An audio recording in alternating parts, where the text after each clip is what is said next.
সেদিন হঠাৎ করেই কালবৈশাখীর প্রকোপটা এত অধিক মাত্রায় নিজের প্রভাব বিস্তার করতে শুরু করলো যে রাস্তা ধরে হেঁটে যাওয়া প্রায় দুঃসাধ্য হয়ে উঠেছিল। বিকাশ পল্লবকে উদ্দেশ্য করে বলল, আজকে নবীন খুড়োর সাথে সাক্ষাৎ করে একখানা দারুণ গল্প বলতে বলবো তাকে।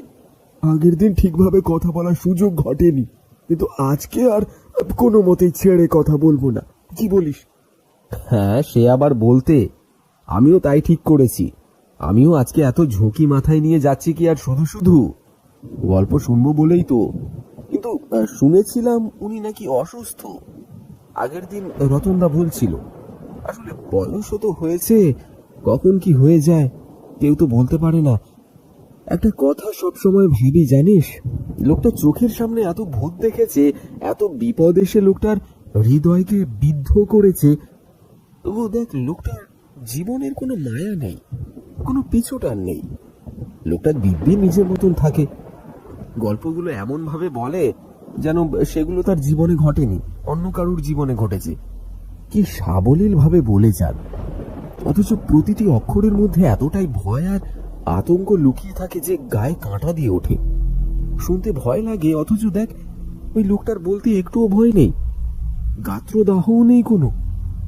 আমিও এই প্রশ্নগুলো সঠিক উত্তর দিতে পারবো না, তবে এটুকু বলতে পারি, এসব যদি সত্যি কারুর দ্বারা সম্ভব হয় তাহলে সেটা কেবলমাত্র আমাদের নবীন খুড়োর পক্ষেই সম্ভব। আমি তো কারুর বুড়ো হাড়ে এমন জোর দেখি না বাবা। যা বলেছিস। যাক, নে এবারে বাঁ দিকের মাগ ধরে সোজা এগিয়ে যাই। গেলেই তো আমাদের প্রিয় ঠেকে পৌঁছে যাব, কি বলিস? তারপরে দারুণ একটা গল্প শোনার পালা। আজকে একেবারে জমে যাবে, কি বলিস? বিকাশ ও পল্লব রতনদার চায়ের ঠেকে পৌঁছে গেল। সেদিন অবশ্য ওদেরকে 10টা মিনিট অপেক্ষা করতে হয়েছিল, কারণ নবীন খুড়ো আসতে বেশ অনেকটাই সময় লাগিয়ে দিয়েছিলেন।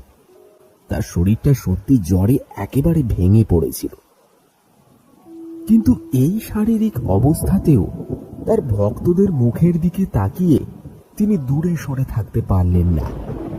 ঠিক সময়ের মধ্যেই ওই চায়ের থেকে এসে উপস্থিত হয়ে গেলেন। এরপরে রতনকে উদ্দেশ্য করে বললেন, হারু ডাক্তারের ওই বড়িগুলো বেশ ভালোই কাজ দিয়েছে রে রতন। সকালের দিকে হারুর কাছে গিয়েছিলাম। ওই হোমিওপ্যাথি শাস্ত্রের উপর বিশ্বাস না থাকলেও এখন আর অবিশ্বাস করতেও পারি না। সত্যি ওই ঔষধিগুলোর মধ্যে একটা ক্ষমতা তো রয়েছেই। সকালে একবার পেটে পড়ার পরেই আর শরীর একেবারে চাঙ্গা হয়ে গেল। কে বলবে, ওর নামে কত কথাই শুনি, বলে নাকি ও ভালো চিকিৎসা করতে পারে না, কিন্তু কই রে, আমার তো এখন বেশ ভালো লাগছে। সকালের দিকে আমি পা ফেলে এগোতেই পারছিলাম না, সেখানে এখন তো অনেকটাই শরীর ভালো লাগছে। রতন বলল, আপনার শরীরে আলাদা বল আছে, বুঝেছেন? ওসব আমাদের শরীরে নেই। এতকাল ধরে কত দখল সহ্য করে আজকে বিশ্রাম করছেন, সেখানে আমরা কবেই হয়তো হাল ছেড়ে চলে আসতাম। আর এগুলো সাহসী পেত না। এই আপনাকে দেখি বলে মনে বল আসে, জানবেন। যাক, আজকে কি তাহলে চা খাবেন? এক পেয়ালা চা দে। তবে সর্দি কাশির কারণে আজকে মেজাজটা একেবারে খাট্টা হয়ে রয়েছে। ওই সাধারণ চা আজকে কিন্তু আমার মুখে রুজবে না বলে দিব। আজকে বেশ কড়া করে চা বানা দেখিনি। চায়ের সাথে আবার 5টা বড়ি খেতে হবে। হারুর দেওয়া ওষুধে কাজ হয়েছে, সে বেটা বারবার বলে দিয়েছে। আর সময় করে খেতে, সময় যেন পেরিয়ে না যায়, তাহলেই নাকি কাজ হবে না। ওষুধের উপরে নির্ভরশীল হয়ে থাকা ছাড়া এখন তো আর কোনো গতি নেই। কাজেই বুদ্ধির কথা খেলাপ না করাই ভালো। নে নে, চাটা বেশ কড়া করে বানা দেখিনি। যেমন আপনার আজ্ঞা করো, এক্ষুনি বানিয়ে দিতেছি। আর বাকিরা, তাদের কি খবর? তারাও কি আজকে খুড়োকে অনুসরণ করবেন, নাকি যেমন চা এতকাল বানিয়েছে সেরমই সেবন করবেন? রতনদা মাঝে মাঝে মশকরা করতে। তার কথা শুনে পল্লব হেসে জবাব দিল, না না, আজকে খুঁড়োর মতন করেই না হয় আমরাও চা সেবন করবো। রতনদা, আমাদের জন্য একটু কড়া করেই চা বানাও। দেখো খুঁড়ো, যখনই তোমার কাছে গল্প শুনতে আসি, আকাশে কালো মেঘের ঘন ঘটা লেগেই থাকে। কালো মেঘ কেমন সারিবদ্ধভাবে ছাউনি দিয়ে উঁকি দিতে দিতে দুম করে এক পশলা বৃষ্টি নামিয়ে দেয়, আর সাথে এই ঝোড়ো হাওয়ার দাপট। সত্যি বাবা, একেই এই দোকানটা বড্ড ছোট, তারপরে আবার চারিদিকটা খোলা, পাশ দিয়ে নদী বয়ে যাওয়ায় নদীর হাওয়াটা সরাসরি এসে বুকে লাগে। এখানে বসে গল্প শোনা নয় তো যেন শরীরটাকে আরো খারাপের দিকে নিয়ে যাওয়া, যে কারোরই শরীর খারাপ করবে। আচ্ছা বেশ বেশ, আমি না হয় ওই দিকটা একটু বাড়িয়ে দেবো, ছাউনির ব্যবস্থা করে দেবো। এদিকে জমিটা পুরোটাই কেনা ছিল আমার, কিন্তু ওই দিকটাই আর বাড়াইনি। এদিকে কাজ হয়ে যাচ্ছে বলে সেদিকে যাওয়ার প্রয়োজন অনুভব করিনি, কিন্তু এখন যখন তোমাদের সকলের অসুবিধা হচ্ছে তখন আর শুধু শুধু এদিকটা সেদিকে বসে থাকবার প্রয়োজন পড়ে না। আমি ঠিক ওই দিকটা বাড়িয়ে দেবো। নবীন খুঁড়ো পেয়ালায় চুমুক দিতে দিতে বললেন, আজকে তোমাদেরকে একটা গল্প শোনাবো ভাই, শুনে কিন্তু পিলে একেবারে চমকে যাবে। রাত 12টায় একটা ট্রেন আসতো, সেটির কথা কেবল শুনেছিলাম মাত্র, সেটির বিষয়ে কোনো ধারণা ছিল না। ট্রেনের ওই বিচিত্র অভিজ্ঞতার কথা শুনতে রাজি আছো কি তোমরা? নবীন খুঁড়োর মুখে এই কথাগুলি শুনে পল্লব সহ ওই গল্পের আসরে উপস্থিত সকলেরই পিলে চমকে গেল। তারা সমবেতভাবে হ্যাঁ বলে উঠলেন। এরপরে খুঁড়ো বললেন, বেশ, তাহলে শোনো সেই কাহিনী। এই কাহিনীটা বেশ অনেককাল আগে। তখন আমার বেলিয়াতলা নামক একটি প্রত্যন্ত স্টেশনে পোস্টিং হয়েছে। বেলিয়াতলা স্টেশনটি পুরুলিয়ার থেকে অনেকটাই দূরে, অনেকটাই ভিতরের দিকে ছিল। আমাকে বেশ খানিকটা পথ যেতে হতো, তা আবার কিসে করে জানো? গরুর গাড়িতে চড়ে। সেও ধরে নাও আজ থেকে প্রায় 30-35 বছর আগেকার কথা। তাহলে বুঝতেই পারছো তখনকার গ্রামের রাস্তাঘাট কেমন হতে পারে। ওই সময় রাতের বেলা ফেরার বিষয়টার কথা একবার কেবল ভেবে দেখো, দেখবে এখানেই বসে হরিবোল বলতে ইচ্ছে করবে। খুঁড়োর কথাটি শেষ হতে না হতে আকাশের মেঘটা সজোরে গর্জন করে উঠল। ঝিলিক দিল বাজের শব্দ। কড়কড় শব্দে বাজ পড়তে পল্লবের হাত থেকে চায়ের ভাঁটটা মাটিতে পড়ে একেবারে ভেঙে চৌচির হয়ে গেল। মাটির ভাঁড়ের আর কতই বা ক্ষমতা থাকতে পারে। পল্লব বলে উঠল, এই যা, দেখলে ভাঁড়টা পড়ে কেমন ভেঙে গেল। কি হবে এখন? কি আবার হবে? গল্পের শুরুতেই তো শরীর টনটন করছে, জানি না এরপরে কি হবে। নবীন খুঁড়ো খুক খুক করে কাশতে কাশতে বলে উঠলেন, এত এত ভাবতে হবে না, তোমরা বড্ড বেশি ভেবে ফেলো।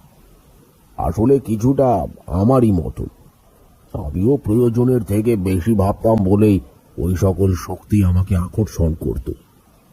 ওদের উপস্থিতি আছে এটা প্রথমে অনুমান করতে না পারলেও পরবর্তীতে ঠিকই অনুমান করতে পেরেছিলাম।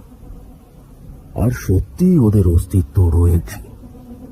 পাড়া গাঁয়ে প্রবেশ করলে সেসব যেন আরো বেশি করে বোঝা যেত। ওদের ওই শক্তির সাথে পাল্লা দেওয়া আমাদের সাধারণ মানুষের কর্ম নয়। ওসব তো তান্ত্রিক সাধক এনাদের কাজ। কিন্তু সত্যি কথা বলতে কি, এত ঝুঁকি মাথায় নিয়ে ওদের সাথেই থাকতাম, কিন্তু কোনোদিনও ওরা আমার ক্ষতি করেনি। বেশিরভাগ বিদেহী আত্মাই কিন্তু প্রতিশোধ স্পৃহা নিয়ে যে যার মতন করে বিরহের চাদরে নিজেদেরকে মোড়ে তাদের মৃত্যু কাটাত। কিন্তু আমি কে ছিলাম জানো? আমি ছিলাম তাদের বিরহ যন্ত্রণার অংশীদার, পাহারাদারও বলতে পারো। ওরা আমাকে দ্বাররক্ষী হিসেবে দেখত, তাই নিজেদের জীবনের সব কথা আমার কানে ফিস ফিস করে বলে দিয়ে যেত। ওদের উপস্থিতির আভাস পাওয়াটাই জেনে রেখো আমার জীবনের সব থেকে বড় রোমাঞ্চকর অনুভূতি। কটা মানুষ ওদের উপস্থিতি টের পায় বলতে পারো? আমি কিন্তু একবার নয়, বহুবার পেয়েছিলাম। আর এটাই ছিল আমার জীবনের পূর্বতন অভিজ্ঞতাগুলির এক জ্বলন্ত দলিল। সাধনা যেমন মানুষকে অধরা গলির সন্ধান দেয়, তেমন ভাবে আমাদের মনও দেয়।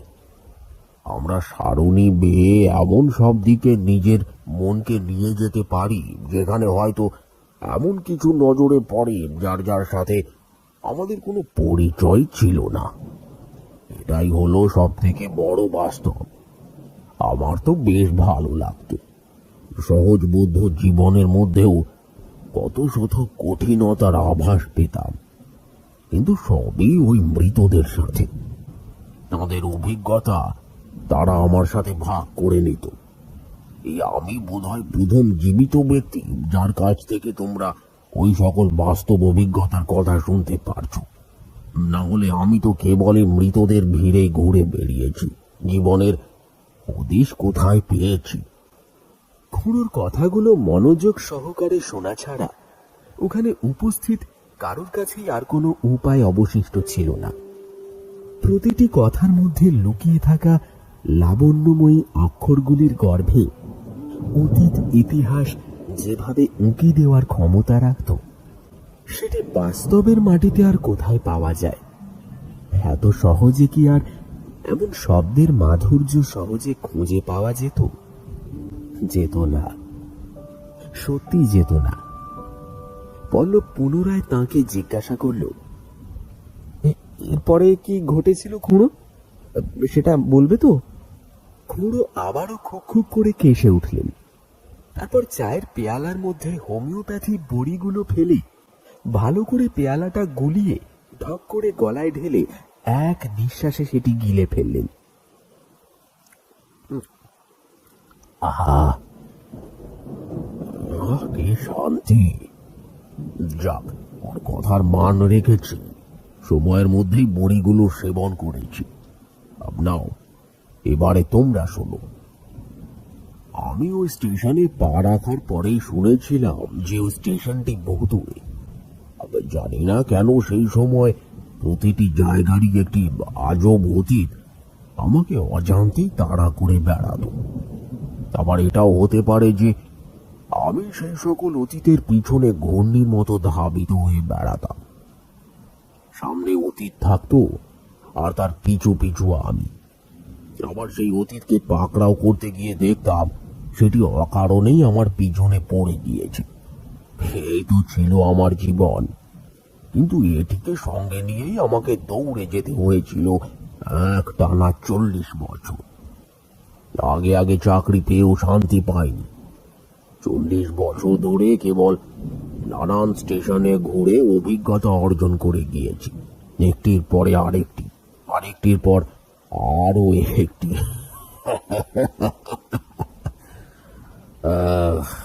তা বলি শোনো, ওই স্টেশনের নাকি একটা বদনাম ছিল। সেটি ছিল বড়ই জটিল একটি বিষয়। রাত 12টার ট্রেন। রাত 12টার এই ট্রেনের কথা আমি অনেকের মুখেই শুনেছিলাম। রাত 12টার সময় নাকি ওই স্টেশন দিয়ে একটা ট্রেন যেত, যেটিতে কোনো জ্যান্ত মানুষ নেই, সবাই মৃত। ওই স্টেশনের উপর দিয়েই নাকি সেই ট্রেনটি যেত, কিন্তু সকলের নজরে পড়তো না। বছরের এক বিশেষ সময় নাকি সেটি ঘটত। অনেকে সেই ট্রেনটিতে ভুল করে উঠেও পড়েছিল, কিন্তু সেই ট্রেন নাকি আর কোনোদিনও ফিরে আসেনি, এমনকি নিজের গন্তব্যেও কখনো পৌঁছয়নি। তাহলে পরিষ্কার কথা বলতে কি, ওই ট্রেনে যারা যাতায়াত করবার স্বপ্ন বুকে বেঁধে উঠত, তারা আর কোনোদিনই ফিরেই আসেনি।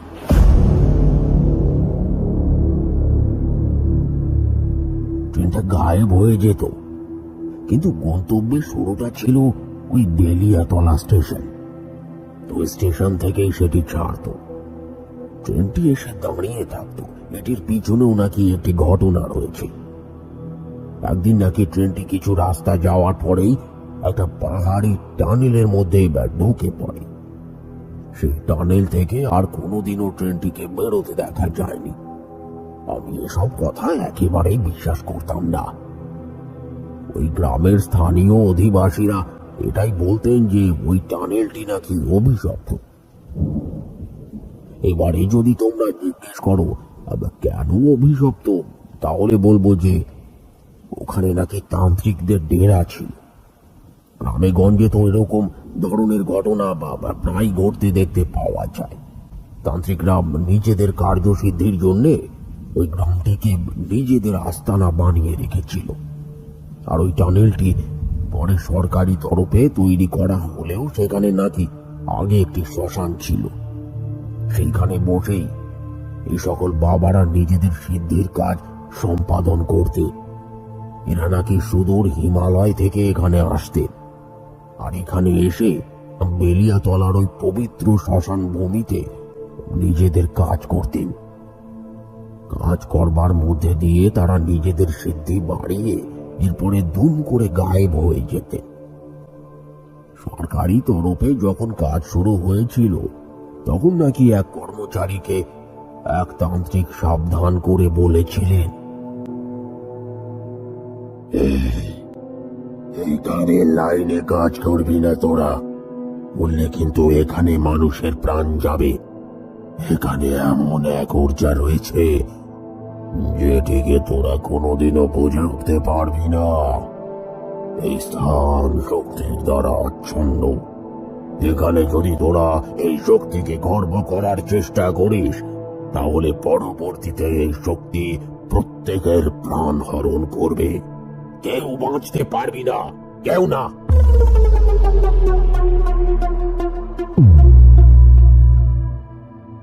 এই কথা বলেই সেই তান্ত্রিক গায়েব হয়ে গিয়েছিলেন। এরপরে কেউ আর তার কোনো হদিশ খুঁজে পায়নি। কিন্তু রেলের কর্মীরা কেউ ওই তান্ত্রিকের কথায় কান দেয়নি। তারা ওই শ্মশানের উপরেই ওই টানেলটি নির্মাণ করান। আর এরপরেই ঘটে ওই ট্রেন দুর্ঘটনা।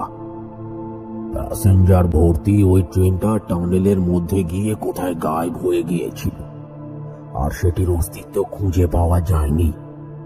ওই লোকগুলি গায়েব হয়ে গিয়েছিলেন নাকি মারা গিয়েছিলেন কেউ জানে না।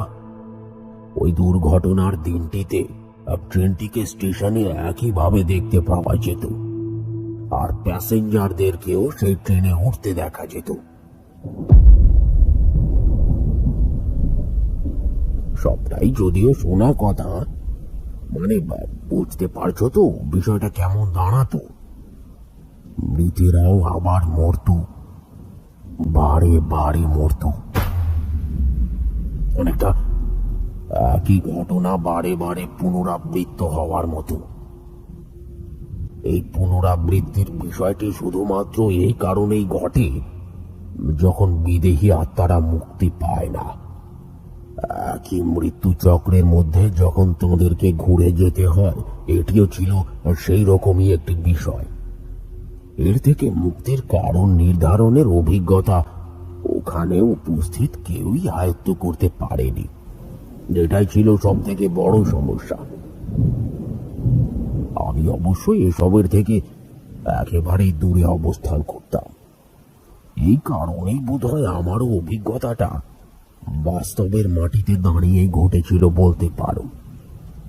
আমি নিজেই চাই না এরকম অভিজ্ঞতার পুনঃস্বীকার হতে। আরে খুড়ো, তার মানে তুমি কি ওই ট্রেনটিকে দেখতে পেয়েছিলে নাকি? খুড়োর চোখ দুটো জল জল করে উঠল। এরপরে তিনি বললেন, শুধু দেখতে পেয়েছিলাম কি গো, সেই সঙ্গে আমি গোটা বিষয়টা পরখ করেও দেখেছিলাম, কিন্তু এর কোনো আসল কারণ খুঁজে বের করতে পারিনি বলতে পারো। মানুষ যেটা কল্পনা করতে থাকে সেটিকে বাস্তব হিসাবে চোখে আঙুল দিয়ে দেখানোর দায়ভার হয় ঈশ্বর নেন, আর না হয় কালো শক্তিরা। আমারও কিছুটা তেমনটাই অভিজ্ঞতা হয়েছিল বলতে পারো। নিজের চোখের সামনে সবটা দেখতে হয়েছিল আমাকে। নবীন খুড়োর মুখে এমন কথা শুনে সকলের রক্ত হিম হয়ে যাওয়ার উপক্রম হলো। এরপরে খুড়ো বলে চললেন, একদিন রাতের বেলা স্টেশনে বসে আছি, টিকিট ঘরে বসে হিসাব দেখছি। তখন ঘড়িতে বাজে ঠিক রাত 12টা। একটা প্যাসেঞ্জার ট্রেন যাওয়ার কথা ওই সময়। ট্রেনটা লেট করেছিল বলেই কিন্তু অত দেরি করে স্টেশনের উপর দিয়ে যাওয়ার কথা ছিল সেটির। আর অবশ্যই সেটি ছিল একটি থ্রু ট্রেন। সেই কারণে কেবল গ্রিন সিগন্যাল দেখানোর দায়িত্ব ভারটুকুই আমাকে নিতে হতো। আমিও সেই কাজটুকু করবার আশাতেই ছিলাম। ওমা, কি কাণ্ড! দেখি ঘড়ির কাঁটা 12টার কাছে এসে থমকে দাঁড়িয়ে গেল। স্টেশনে আমার ঘরের মধ্যে একটা মস্ত বড় দেওয়াল ঘড়ি ছিল। সেটি প্রতি ঘন্টায় ঢং ঢং করে শব্দ করত। কিন্তু 12টা বাজার সময় দেখলাম ঢং ঢং করে শব্দ করা তো দূরের কথা, সেটি 12টার ঘরে এসেই একেবারে থমকে দাঁড়িয়ে পড়ল। কাঁটাগুলো আর কোনো দিকে সরতেই চাইল না। ব্যাপারটা তখনও মাথায় আসেনি। আসলে ইংরেজ আমলের সব ঘড়িগুলির এইরকমই ব্যারাম ছিল। তারা নিজের মতো করে খারাপ হয়ে যেত। এগুলির কোনো কারণের প্রয়োজন হতো না। রাতের বেলায় ভয় দেখানো ও মানুষকে উচিত শিক্ষা দেওয়ার জন্য এই সকল কর্মকাণ্ড আবার চলতেই থাকতো। ভূতেরা যেন আরো বেশি করে নিজেদের অভিজ্ঞতাগুলিকে আমাদের সাথে ভাগ করে নেওয়ার উদ্দেশ্যেই এমনটা করত। আমি সেসব দেখে তো থম মেরে বসে রইলাম। হঠাৎ শুনি হুইসেলের শব্দ হচ্ছে। বেশ বুঝলাম রুদ্ধশ্বাসে একটি থ্রু ট্রেন স্টেশনের দিকে এগিয়ে আসছে। সেই সময় দেখে জোরে জোরে বাজ পড়তে শুরু করেছে। হঠাৎ করে এই শান্ত পরিমণ্ডলটা কিভাবে এমন ঝড়ের প্রকোপে পড়ে নিজের শান্তিকে বিঘ্নিত করে বসলো, সেটা তো আন্দাজে করে উঠতে পারলাম না। আমিও একেবারে সবুজ ঝান্ডাখানা নিয়ে এগিয়ে গেলাম স্টেশনের দিকে। দেখলাম প্ল্যাটফর্মের দিকে আসতে আসতে ট্রেনটির গতিবেগ ক্রমাগতভাবে কমে আসছে। ট্রেনটি ধীরে ধীরে শান্ত হয়ে একেবারে প্ল্যাটফর্মে এসে দাঁড়িয়ে পড়ল। এমন কাণ্ড আগে কোনোদিনও তো দেখিনি। এমনটাও আবার হতে পারে নাকি? কিন্তু কি আর করা যাবে। ভিতরে দেখলাম প্যাসেঞ্জার গুলো চুপচাপ বসে রয়েছে। জানালার সামনে একটা লোককে স্থির চিত্তে বসে থাকতে দেখে তাকে জিজ্ঞাসা করে বসলাম, ও দাদা, আপনি কোথায় যাবেন? কি হলো? ও দাদা, কোথায় যাবেন? দেখলাম লোকটির মুখে কোনো কথা নেই। কি মুশকিল! এখন আমি কি করতাম? এরপরে আমি ভাবলাম যদি বাইরে কাউকে জিজ্ঞাসা করে দেখা যায়। এমন সময় দেখি এক মহিলা তড়িঘড়ি করে ব্যাগখানা ভারী লোহার সুটকেস নিয়ে ট্রেনের দিকে ছুটে যাচ্ছে। মহিলাটিকে দেখে আমার একটু অবাকই লেগেছিল, কারণ উনি যেভাবে এগিয়ে যাচ্ছিলেন তাতে করে ওনার হোঁচট খেয়ে পড়ে যাওয়ার বিষয়টি একেবারেই নিশ্চিত ছিল। যা ভেবেছিলাম তেমনটাই হলো। দেখি মহিলাটি তখন ট্রেনের পাদানিতে পা দিয়েছে, তখনই ট্রেনটি হুইসেল বাজিয়ে চলতে শুরু করেছে। এদিকে আমি ভাবলাম আমার সিগন্যাল দেওয়ার আগে কিভাবে ট্রেন চলতে শুরু করতে পারে। এছাড়া ট্রেনের থেকে তো কেউ নিচেও নামলো না। ট্রেনটা তো স্টেশনে কমপক্ষে হলেও 15 মিনিটের বেশি দাঁড়িয়েছিল, তবে কোনো গার্ড নিচে নামলেন না কেন? আর এরপরে ট্রেন কিভাবে নিজের গতিকে এগিয়ে যেতে পারে? আমি দেখে তো একেবারে হতচকিত হয়ে গিয়েছিলাম। ওদিকে দেখি মহিলাটি উঠতে গিয়ে নিজের কাপড়ের আঁচলটিকে মাটিতে লুটিয়ে ফেলেছে। সেটি কিছুটা দূরে যাওয়ার পরেই একটি লোহার রডের সাথে পেঁচিয়ে গিয়ে তার গলায় ফাঁস দিয়ে দিয়েছে। মহিলাটি চিৎকার করতে লাগলেন। আমি সাথে সাথে সেই সবুজ ঝান্ডাটিকে নিজের হাত থেকে ফেলে ওই মহিলাটিকে রক্ষা করবার উদ্দেশ্যে তার দিকে এগোতে শুরু করলাম। ট্রেনের গতিবেগের সাথে পেরে ওঠা সম্ভব হচ্ছিল না। কোনোদিনও এর পূর্বে কোনো ট্রেনকে চলার সাথে সাথে এতটা দ্রুত গতিতে এগিয়ে যেতে দেখিনি আমি। এ যেন এক বিচিত্র অভিজ্ঞতার শিকার হতে হচ্ছিল আমাকে। আমি কি করব কিছুই আন্দাজ করে উঠতে পারছিলাম না। কোনো ক্রমে ট্রেনের কামরায় উঠে তাড়াতাড়ি করে ট্রেনে মহিলাটির আঁচলটিকে ওই লোহার বিম থেকে ছাড়ানোর চেষ্টা করতে লাগলাম। কিছুটা চেষ্টার পরেই সেটি ছেড়ে যেতে মহিলাটি ওই বাঁধনের থেকে বাঁচলেন। আর তাকে কোনো ঝুঁকি পোহাতে হলো না। মহিলাটি দেখলাম চুপ করে মাথা নিচু করে আমার সামনে দাঁড়িয়ে। আমি তাকে বললাম, আজকে আমি না এলে একটা ভয়ঙ্কর বিপদ ঘটেছে। তো দেখছেন তো ট্রেনটা কেমন গতিবেগ নিয়েছে, মনে হয় লেট করেছে। এই কারণে এই সময়টা মেকআপ দেওয়ার উদ্দেশ্যেই জোরে টেনেছে। অসুবিধা নেই, আমি পরের স্টেশনে নেমে যাব, তারপরে গাড়ি ধরে আবার চলে আসব। তবে কি এত রাতে ওই স্টেশনে কাউকে পাবো না? কিন্তু যদি কপাল ভালো থাকে তাহলে পেয়েও যেতে পারি। আর যদি একান্তই কাউকে না পাই তাহলে সারা রাত ওই স্টেশনেই কাটিয়ে পরের দিন সকালে না হয় এদিকে চলে আসব। আমার এত কথা বলার পরেও দেখলাম ওই মহিলাটি আমার কোনো কথার জবাব দিলেন না। তিনি ঠায় অমন ভাবেই ওইখানে মাথা নিচু করে দাঁড়িয়ে রইলেন। ট্রেনটা দেখলাম প্রচন্ড জোরে যাচ্ছে। ওই কামরার মধ্যে আমি আর কাউকেই দেখতে পেলাম না।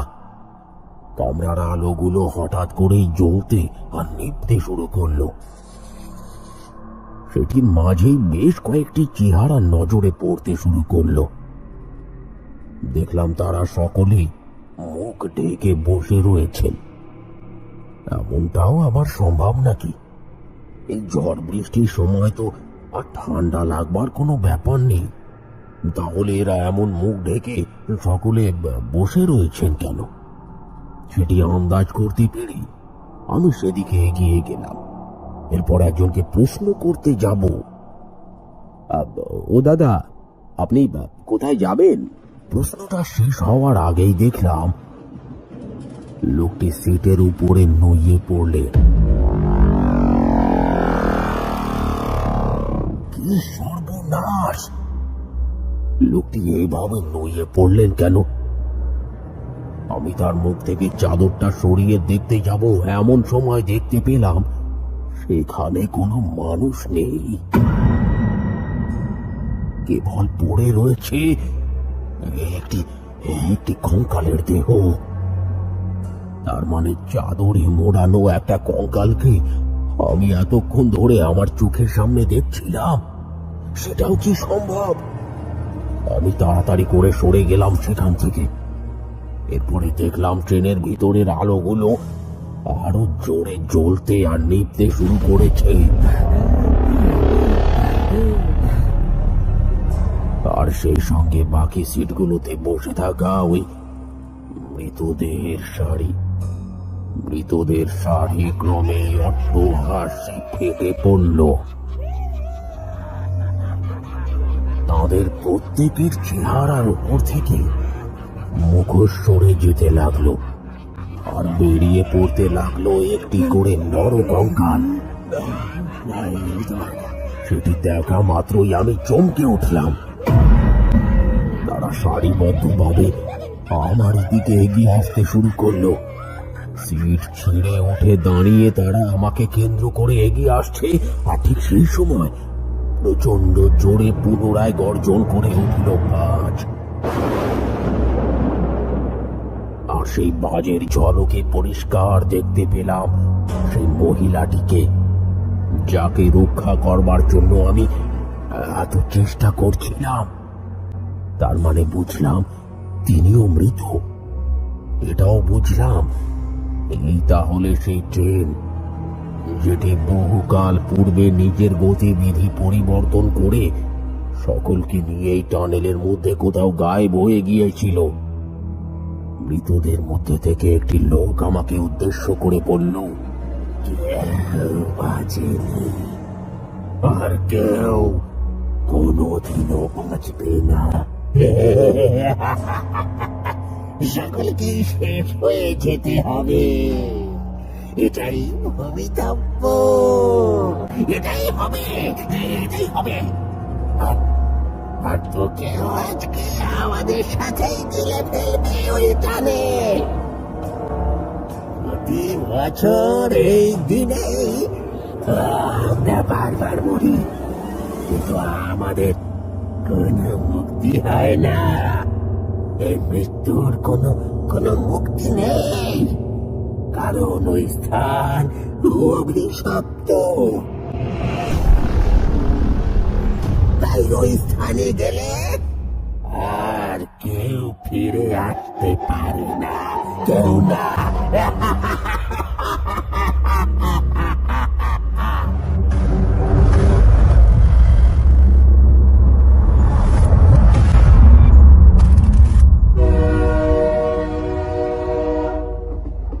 আমি ওই কথাগুলো শুনবার পর নিজেকে ধরে রাখতে পারলাম না।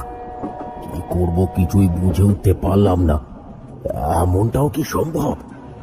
নিজের চোখের সামনে যা যা ঘটতে দেখছিলাম তার একটিতেও বিশ্বাস করতে পারছিলাম না। বিশ্বাস নামক বস্তুটি যেন কোথায় একটা হারিয়ে গিয়েছিল। ট্রেনের গতি যেন মানুষের মৃত্যুর চেয়েও অধিক ঝংকার তুলে ধাবিত হয়ে চলেছিল। ট্রেনের দুলনিতে আমি নিজেকে স্থিরভাবে দাঁড় করিয়েও রাখতে পারছিলাম না। মৃতদের সারি স্থিরভাবে আমার দিকে চেয়ে রইল। এরপরে সেই মহিলা নিজের মুখ থেকে পর্দাটা সরাতেই দেখলাম তার মুখের একদিকের মাংস ঝুলে রয়েছে, আর একদিকটা কেবলই কঙ্কালে। তার চুলগুলো হাওয়ায় উড়ছে, আর এক বিকট চিৎকার করে সে বলে উঠল,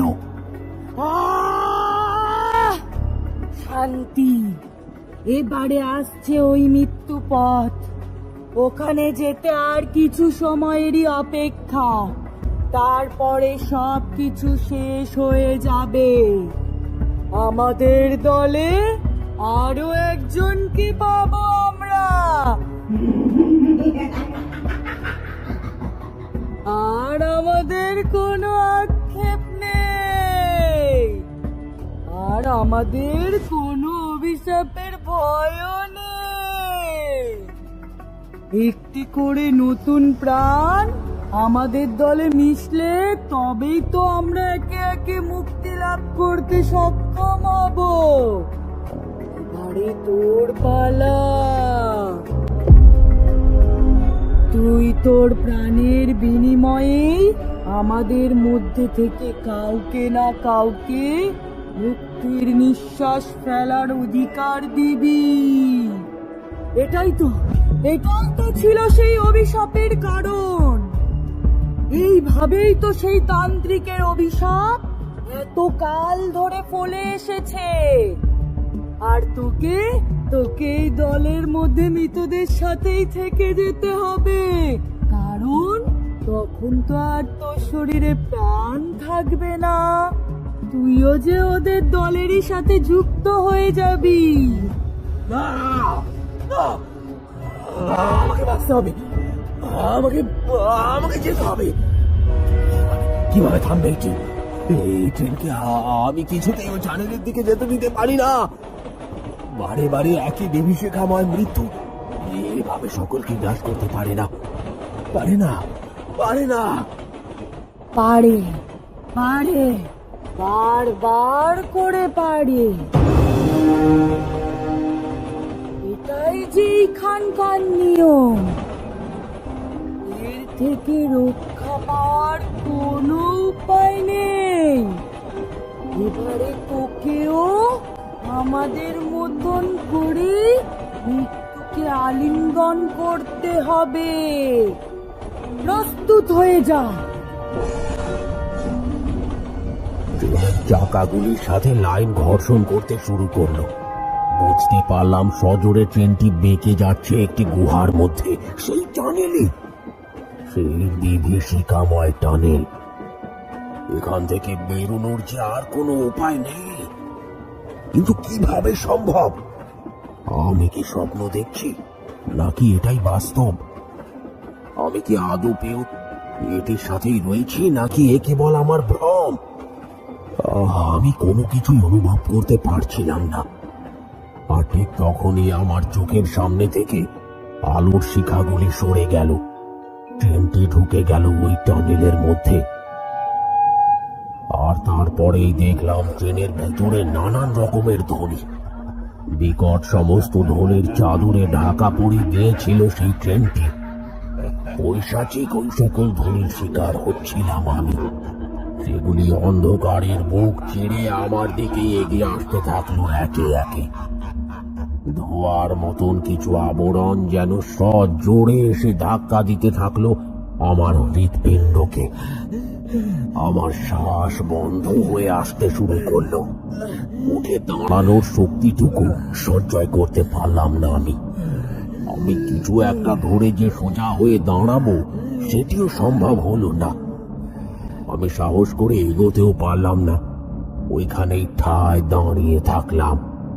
ঘাম ঝরে ঝরে পড়তে শুরু করলো। সারা শরীরের পেশিগুলি যেন শক্তি প্রবাহিত করাটা একেবারে বন্ধ করে দিল। মনে হলো যেন একেবারে স্থির হয়ে যাচ্ছে হৃদস্পন্দন। আর তারপরেই এক মায়াবী আলো সজোরে আমার চোখ লক্ষ্য করে এগিয়ে এসে আমাকে নিজের অধীনে নিয়ে গেল।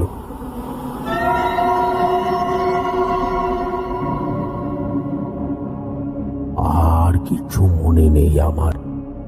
আর কিছু স্মরণ করার ক্ষমতাও আমি হারালাম।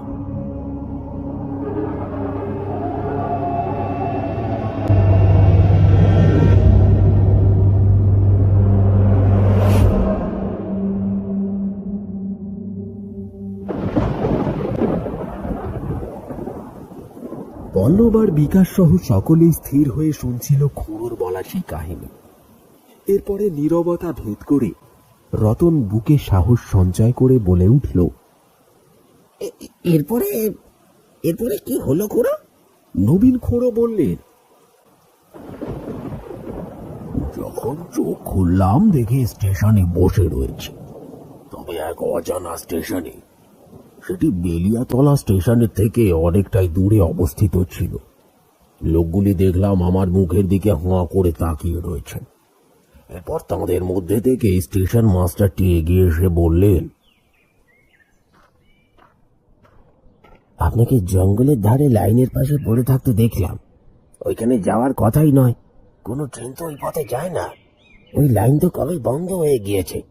ওই লাইন ধরে এখন ঘাস বনের সারি ছাড়া আর কিছুই বেড়ে উঠতে দেখতে পাওয়া যায় না। জঙ্গলের মধ্যে পরিত্যক্ত ওই লাইনের পাশে আপনাকে অচেতন অবস্থায় পড়ে থাকতে দেখে আমি আর আমার কিছু কর্মীর সাথে করে নিয়ে এসেছিলাম। ভেবেছিলাম আপনি হয়তো আর জীবিত নেই, কিন্তু এরপরে দেখলাম আপনার শ্বাস চলছে। চোখে মুখে অনেকবার জল দেওয়ার পরেও আপনার জ্ঞান ফিরে আসছিল না, কিন্তু এখন দেখলাম নিজে থেকেই আপনি তাকালেন। তা এখন কেমন লাগছে আপনার? আমি ওই ভদ্রলোক সহ সকলকে আমার সাথে ঘটে যাওয়া ঘটনাগুলির কথা জানালাম।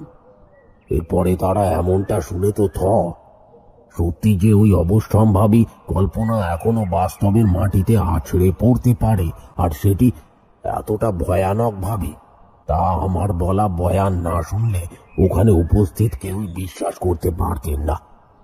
ওনাদের মধ্যে থেকেই একজন বলে উঠলেন, আপনি বেঁচে গিয়েছেন, মনে জোরে বেঁচে গিয়েছেন, অথবা সত্যি সত্যি আপনার উপরে হয়তো ঈশ্বরের কৃপা দৃষ্টি রয়েছে, না হলে অন্য কেউ আর বেঁচে ফিরে আসতে পারত না। ওই প্রেতদের মাঝেই প্রেত হয়েই থেকে যেত। আপনাকে ওরা সেই অতীতের জীবন্ত নিদর্শন দেখিয়েছে, কিন্তু ছেড়ে দিয়েছে প্রমাণ হিসাবে, যাতে আপনি আবারও সেই অতীতকে সত্য হিসেবে মেনে নিতে পারেন, আর সকলের মধ্যে আপনার অভিজ্ঞতার কথা জানিয়ে তাদের আত্মার শান্তি কামনা করতে পারেন। তবে এই অভিজ্ঞতার পূর্বে কারোর মুখে শুনিনি। আপনার আগে তো অনেকেই ওখানে স্টেশন মাস্টার হিসাবে এসেছেন, কিন্তু তাদের সাথে আলোচনা করে কোনোদিনও এমন কথা শুনিনি বাপু। আমরাও এই ট্রেনটির দুর্ঘটনার কথা জানি ঠিকই, তবে চাক্ষুষ দেখিনি বা দেখার সৌভাগ্য অর্জনের কামনাও করিনি বলতে পারি। যাক, আপনি এখানে কিছুক্ষণ বিশ্রাম নিন, তবে এই বিষয়ে কারোর সাথে বেশি কথা বলবেন না, এতে আপনার চাকরির ক্ষতি হতে পারে। আর এই সকল বিদেহী আত্মাদের কথা না বলাই ভালো, কারণ এদের বিষয়ে যত বলবেন তত এদের শক্তি বৃদ্ধি পাবে। আমার ঠাকুমা তেমনটাই বলতেন। তাই সুস্থ বোধ করলে আমরা আপনাকে স্টেশন পর্যন্ত পৌঁছে দিয়ে আসবো।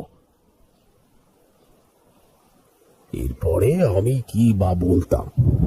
সত্যি সেদিন আমাকে যে এমন বিচিত্র অভিজ্ঞতার শিকার হতে হবে তা কল্পনাও করতে পারিনি। কিন্তু এরপরে আর কারুর সাথে এই বিষয় নিয়ে চর্চাও করিনি বলতে পারো। এই তোমাদের সাথেই যা করলাম আর কি।